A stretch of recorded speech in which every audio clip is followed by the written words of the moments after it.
The thing that comes to my mind when I think about 1-800-BAD-DRUG is an alarm that says medical alert, medical alert. These 1-800-BAD-DRUG ads usually come on and they simply give you a really brisk message. You might die. It seemed so overly dramatic. It was incredibly frustrating. Some of the things they said were incorrect or completely misleading.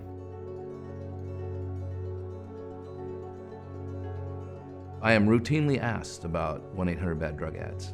This last week, I had a lady come in and ask me about the blood pressure medicine she had quit taking, and she said, "I can't take that drug, I saw it on TV." It's like, that's the measure? You saw it on TV? And that answer is, yeah, that was the measure. She quit.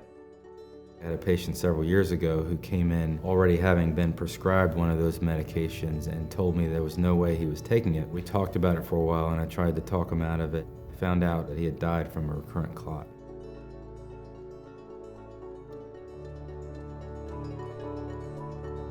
It's hard to watch television without seeing some of these ads. It does prey on seniors because seniors are on a lot more drugs than young people.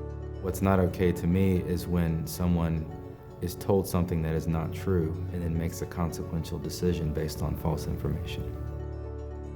It creates an unbalanced scenario where the conversation with your physician is based on science and based on what's best for you, and you get to be part of that. That doesn't go on the television.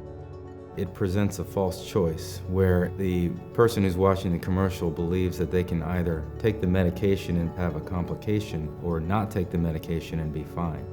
If you go into a movie theater and yell fire and you create a riot and people are harmed, you will be responsible. And if there is no fire and you made that up, you might go to jail. This is the equivalent of what 1-800-BAD-DRUG is allowed to do. With no science, they're allowed to yell fire in the theater.